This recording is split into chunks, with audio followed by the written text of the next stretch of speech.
안녕하십니까. 십성지 이야기 6번째 예천편입니다. 구독, 좋아요 부탁합니다. 인공지능과 함께하는 김 박사의 풍수 이야기. 정감록에 보면 예천 금강실에는 난해가 미치지 않는다. 경란이 미치지 않지만 만약 임금의 수레가 다다르면 그렇지 못하다라고 적혀있습니다.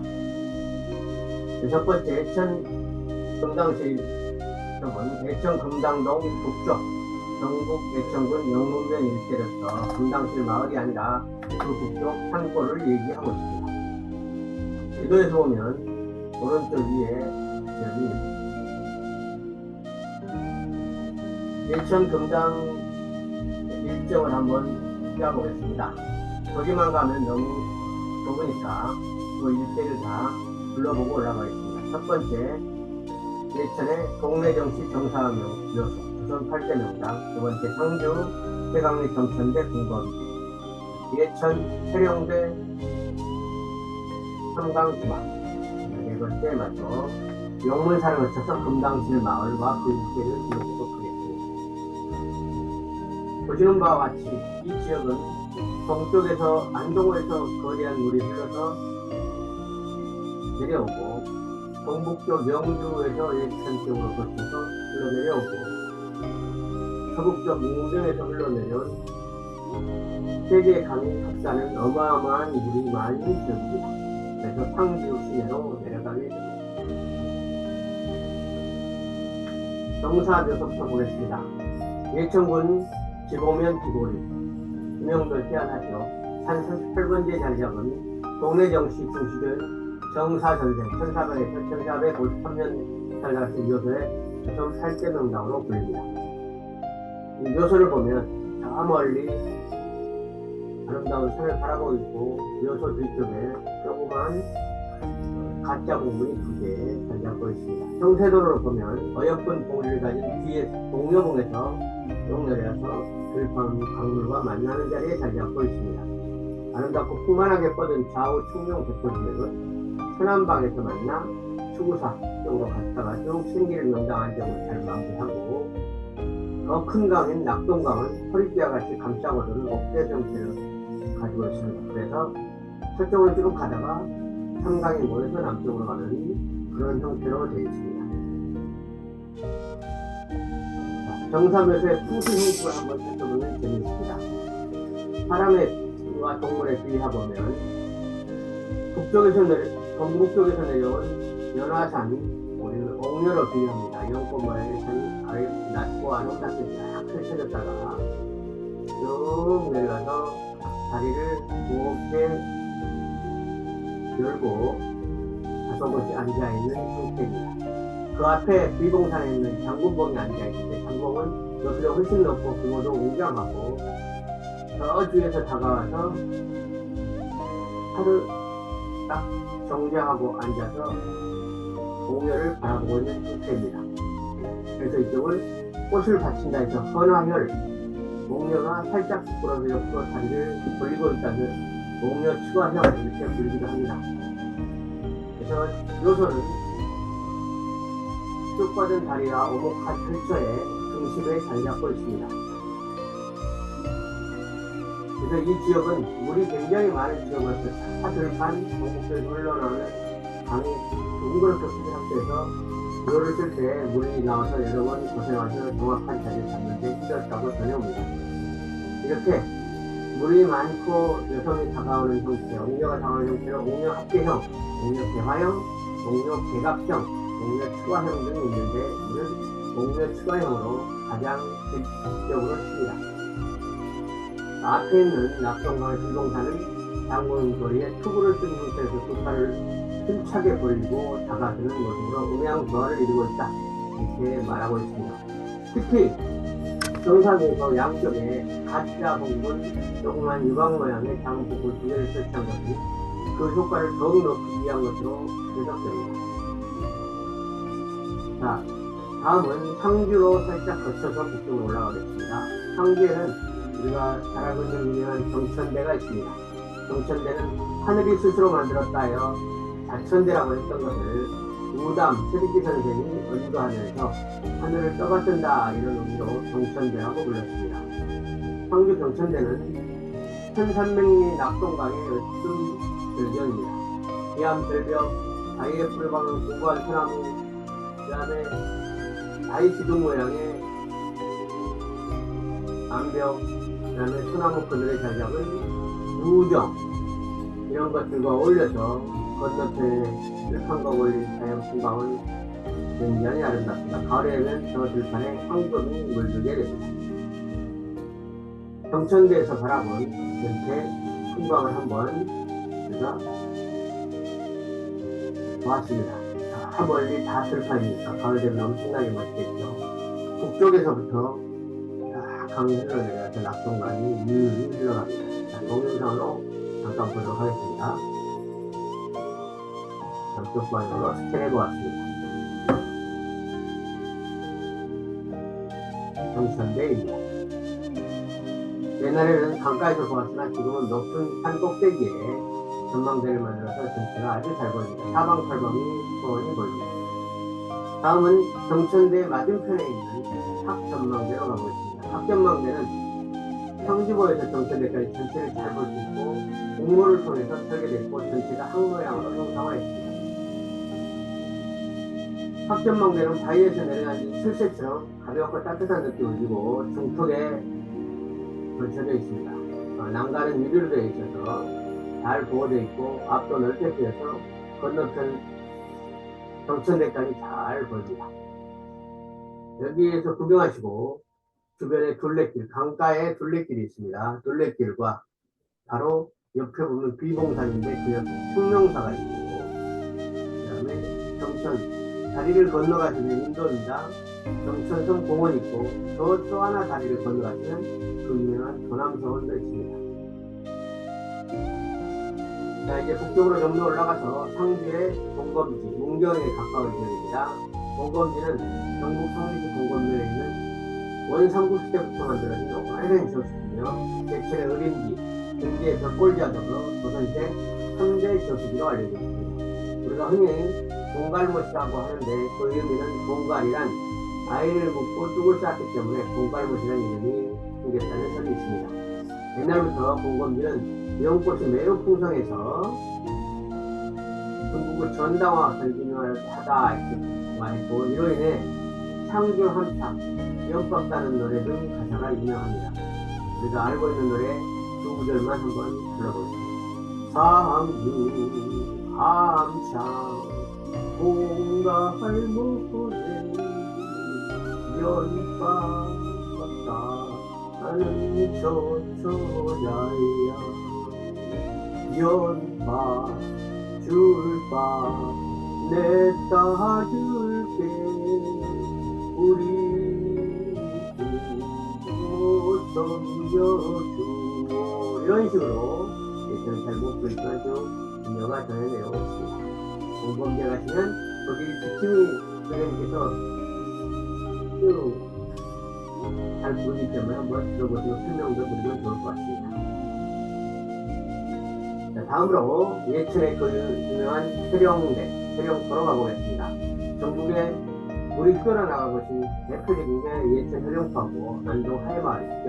여러 군데 있지만 세령포는 내성천이 예천군 왕궁면에서 태국무늬로 모양으로 쭉 흘러나가는 멋진 곳입니다. 원래 말하면 저쪽에서 와서 이렇게 돌아서 산 뒤로 휙 가는 이런 물결의 방향입니다. 세령포는 낙동강의 줄이 내성천이 들어가는 가미국로서 의성포라고 합니다. 의성에 있어서 그래서 성처럼 둘러싸여서 붙여진 이름입니다. 세령포는 누가 사느냐? 저 아래쪽에 한 15가구 정도가 사는데 모두 다 경력이 있습니다. 평양은 초원리 사막마을에서 살던 경력이 조상들이 아주 오래전에 이사를 시작하고 모두 다 현재도 공주로 있습니다. 세령포를 둘러싸고 있는 현재 우리가 서 있는 곳이 비룡대인데 그 바로 뒤에는 통일신라 때 세운 장안사도 있어서 그 우상대사에 대한 인명선사가 세웠다고 합니다. 그 절 뒤로 타고 절벽을 타고 등성이를 타고 올라오면 현재 저희가 서 있는 화정대가 있습니다. 전체를 보고 싶으면 이쪽을 보시면 됩니다. 해룡대를 구경하고 장안사를 거쳐서 밑으로 내려오면 한강 개막하기 전에 오색창이란 건물이 하나 보입니다. 바로 용궁상교입니다. 상교는 옛날에 조선시대에 유학자들을 기르던 공립학교라고 보시면 됩니다. 세조 7년인 1398년에 전국의 상교를 세울 때 이쪽도 세웠으니까 이쪽이 얼마나 크게 중요했는가를 알 수 있겠습니다. 여기는 대성전, 명륜당 이런 세신료 같은 주요 건물들이 있습니다. 지금은 강우개혁 이후로 이런 형제들이 대사만 지내고 있는데 현재는 이제 율동문화 활성화 사업과 관련해서 조금씩 교육도 담당을 하기 시작하고 있습니다. 다음으로는 세계의 강이 만나는 중심지역 해령포로 내려왔습니다. 그 그곳에는 역시나 주막이 있습니다. 우리가 삼강주막이라고 합니다. 해령포에는 세계의 강이 만나는데 이 삼강주막은 조선시대 때 결정수단인 백길이 자연스럽게 만나 형성된데 낙동강 700이 여러 개 주막이 있었지만 마지막까지 남은 주막입니다.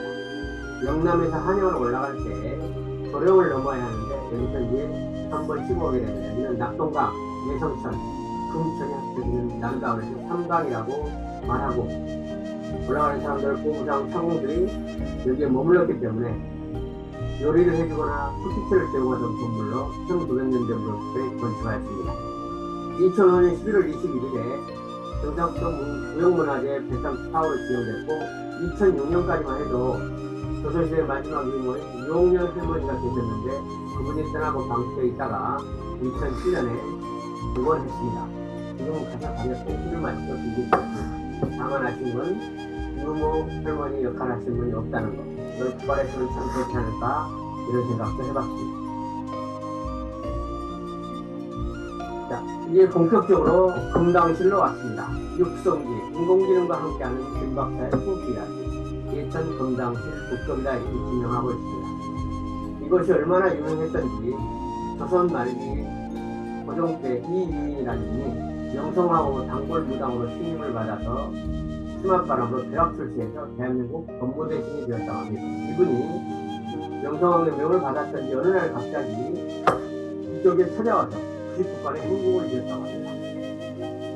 금당실 마을에 내려오는 이야기는 이유인 대감이 명성황후 도피처로 금당실로 결정하고 행복을 지었다는 소리 전해오고 있습니다. 정감록에 의하면 습승기 조건으로 임금 수레가 당은 안 된다는 조건이 있었는데 다행히 그게 이루어지는 않았다고 합니다. 금당실은 실제로는 별다른 화를 입지 않았고 마을 주민들은 이를 습승기 마을로서 축복이라고 생각하고 있지만 실제 전문가들은 그 안쪽 금당실 마을 안쪽에 산 골짜기들을 얘기하고 있습니다. 피난시니까. 그 다음에 현재는 생활문화체험마을로서 여러 곳들이 복원되어서 잘 유지되고 박하산 자연휴양림, 예천 용문사, 예천 온천, 해령포 등 주변 지역과 연계되어 있습니다. 금당실이 얼마나 좋았던지 인민한테 좋았던 명나라 장수가 마을 지역 510 등을 보고 훌륭한 인재가 많이 나겠다 이러면 중국이 위험하겠다 해서 새말뚝을 박아 산업액을 끊으라고 했다는 말이 전해옵니다. 금당실에 하나하나 살펴보겠습니다. 십승지 마을은 금당실의 빨간 지역 안에 동쪽에 대제리, 그 다음에 북쪽에 서류리, 그 옆으로 원류리, 그 옆으로 서부리 이렇게는 산속 4개의 골짜기를 지목하고 있습니다. 실제 금당실은 상공업리 연합부수형, 하공업리 해령고조형이지만 그 안쪽이 숨을 만한 곳이 있죠.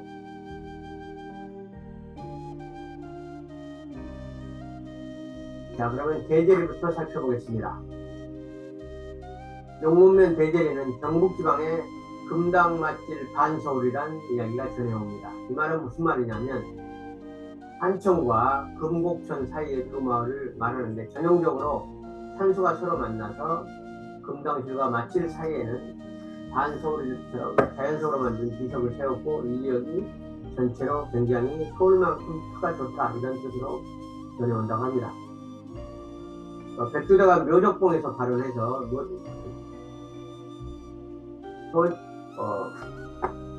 소백산이죠.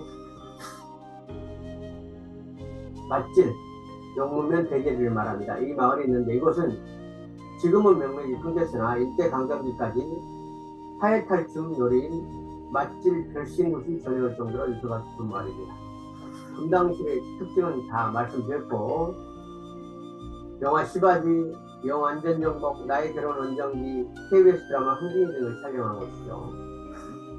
금당실 마을 앞에 최근에 세운 식승지표탄이 있습니다. 제가 가보니까 그때는 마을 사람들도 신기했던지 할아버지들과 동네 어르신들이 나와서 야, 식승지가 이렇게 표현됐구나 하고 쳐다보고 있는 모습을 찍어봤습니다. 금당실 마을의 상금당실은 연화부수형이다 이렇게 부르고 있습니다. 이쪽은 태조 이성계가 도읍지로 정했다고 하는 전설이 전해 내려오고 있습니다. 조선 최고의 예언가인 풍수지리가인 남사고는 금당실과 맛질을 하나로 봐서 영당으로 보았으나 한강과 유사하지만 큰 강은 없어서 아쉬워했다고 합니다. 물론 밖으로 큰 강이 있으니까 똑같다고 저는 생각합니다.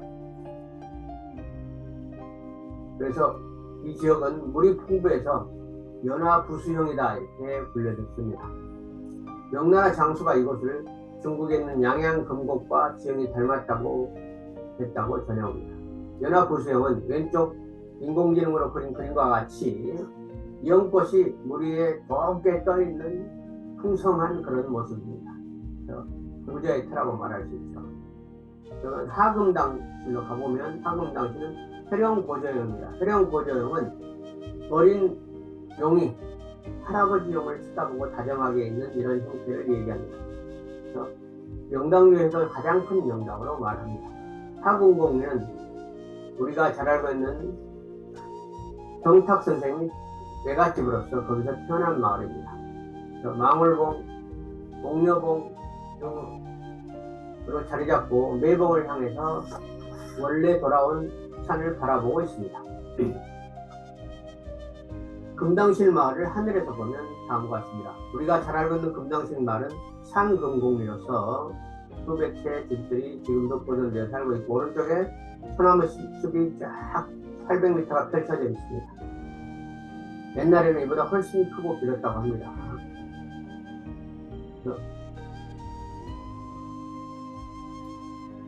그러면 금당실 마을의 비보숲에 대해서 좀 더 자세히 살펴보겠습니다. 상금당실 마을에는 이제 아까 말한 이유인이 주택터도 있고 여러 가지 고택이 있습니다. 반송제, 사배당지. 그리고 천연기념물 469호인 금당실 서북쪽에 소나무 송림이 있는데 이거는 비보숲이고 옛날부터 이 마을을 사람들은 서울둥지다 이렇게 불러왔습니다. 위치는 저 동네 북쪽인 오미산부터 시작해서 용문초등학교 앞을 쭉 거쳐서 동네 앞까지 800m에 900여개 소나무가 심어져 있고 수령은 한 130에서 200명 정도 된 인공조림입니다. 이 송림은 저 아래에 있는 하곡동 마을까지 연결되어 2km에 달하는 장관을 이루었으나 아쉽게도 1892년 조선 말기의 혼란한 시절에 마을 사람들이 그 소중한 나무들을 목재로 팔기에 설치해서 현재는 많이 다 훼손되었고 3분의 1만 남은 상태입니다. 금당실 마을 비보숲을 한번 가보았습니다. 너무나 아름답고 좋습니다. 만약에 이 숲이 없었다면 북쪽에서 오는 차가운 바람과 물이 많을 때 산에서 내려온 커다란 물이 동네를 덮쳤을 것이기 때문에 얼마나 중요한 숲인지 알 수 있습니다. 동네 여러가지 고택을 둘러봤습니다. 여름이라 풀이 많군요. 사계당 고택, 반송제 고택. 대부분 남향에서 따뜻합니다. 금당실의 맨 앞쪽 입구에는 하금강 쪽으로 가보면 병암정이라는 곳이 있습니다. 이곳은 동구박구 입구에 물이 빠져나가는 곳에 위치하므로 병풍바위라고 하는 큼직한 바위가 있는데 마을의 에너지를 입구에서 지켜주는 매우 중요한 곳입니다. 금당실의 동천과 남천, 서천 삼거리 용문면 사무소가 있고 그 앞에 400~500년 된 느티나무가 마을의 소신격으로 펴쓰고 있습니다. 원래는 쇠구로였는데 일제시대 때 없앤 것으로 추정됩니다. 그 연못이 금당실인지, 연못이 있어 금당실인지, 금당이 있어 금당실인지는 모르지만 어쨌든 이렇게 금당으로 불리고 있습니다. 이제 마을을 구경하고 마을 북쪽 왼쪽 골짜기로 들어가 보겠습니다. 그 안쪽에는 초관적이라는 유명한 정자와 집이 있습니다. 서쪽으로 1800m 올라가면 중림리에 예천권시 정택이 있는데 조선시대 학자인 초관이죠. 초관 본문의 선생의 지은 별당이 초관정입니다. 그 집과 안채등이 있습니다. 아주 멋있습니다. 좀 더 안쪽으로 들어가면 예천의 용문사 천년고찰이 있습니다. 용문사는 신라 경문왕 10년 870년에 두문선사가 창건했습니다. 고려 때 왕건이 이곳을 찾으려고 신라를 정벌하러 내려서 찾으려고 해서 공간치 못하다가 통영 두 마리가 안 내줬다 해서 용문사라고 지었다고 전해옵니다. 용문사 대장전이라는 곳이 있는데 특이하게도 상권 1173년 고려시대 국가위기를 극복하기 위해 조웅대선사가 만들었으며 고대 건축물은 매우 드물게 누가 건립했는지 건립 시기 건축 목적이 명확하게 표시되어 있습니다. 자, 다음으로는 마지막으로 금당실의 인물 이야기를 하고 마무리하겠습니다. 금당실은 권씨들이 유명한데 권맹선, 권오복에 이어 현대에도 권영자, 권지영 등 중앙에 두드러진 인물이 많습니다. 용문은 이 나라 민권운동에 공헌한 인물도 비슷했는데 동학권 지도자인 전기양의 유택이 오미봉 뒷산에 있습니다. 금당실에는 대표적으로 약포 정탁 선생이 외가가 있던 게 있습니다. 이순신이 어명을 얻어 목에 갇혔을 때 유명한 상소문인 신구차를 우의정으로서 올리신 분이 이분입니다. 이순신 장군은 훗날 나를 추천한 일은 서해 유성령이요 나를 구해주는 약포 정탁이라고 말했다고 합니다. 이분은 세자 때 광해군을 호정하며 세자인 광해군을 호정하며 군사모집과 작전지, 의병장을 정리하는 등의 역할을 했고 시국수색을 위해 왕이 계신 행제소에 보내기도 했습니다. 당시 평화를 기록한 용사일기가 전해옵니다. 예천에는 불촌이라고 하는 사당이 있습니다. 금당실 동쪽 동촌마을에 남야 박성경 선생의 고택과 사당이 있는데 이곳에는 사당이 불촌이 사당입니다. 불촌이라고 하는 것은 생전에 너무나 쌓은 공적이 크기 때문에 대학자로서 4대 봉사를 끝나고 나서도 사람 전체에게 절대 훼손하지 말고 계속 후손 되도록 모시라고 하는 굉장히 큰 의미가 있는 사당입니다. 남야 선생의 얼마나 위대한지 일화를 살펴보겠습니다. 예천 군수가 박성경의 높은 흥흥과 효행을 듣고 찾아왔는데 갑작스런 방문에 드릴 게 없었죠. 그래서 평소 부모님께 드리던 소박한 음식을 조서서 대접했다고 합니다. 무엇인지 묻자 평소에 부모님께 드릴 게 없어서 이른 봄에 우렁이를 잡아서 말린 후에 가루로 만들어서 대접하는 중이었다고 합니다. 그래서 감동받았다는 얘기가 전해집니다. 다산 정약용 선생의 아버지가 예천 군수로 있었고 남야 선생의 얘기를 듣고 후에 아들에게 전해주었는데 이를 듣고 다산 선생은 이 말에 같은 며칠을 묵으면서 시를 지었다고 합니다. 같이 읽어보면서 마무리하겠습니다.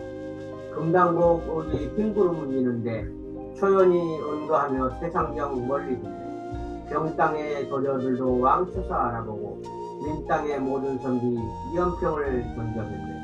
깊은 산 야밤에는 엄중의 글을 읽고 밤비 내린 아침에 농상에서 밭을 가네. 임금의 사마술에 초빙 이제 또 이르니 영주께서도 이미 숨은 들어 공의 이름 안다네. 이렇게 기도를 지었습니다. 인공지능과 함께하는 김박사의 풍수위안 오늘도 예천의 하루는 저물어갑니다. 구독, 좋아요 부탁합니다. 다음에는 7번째 순결에서 말씀드리겠습니다. 감사합니다.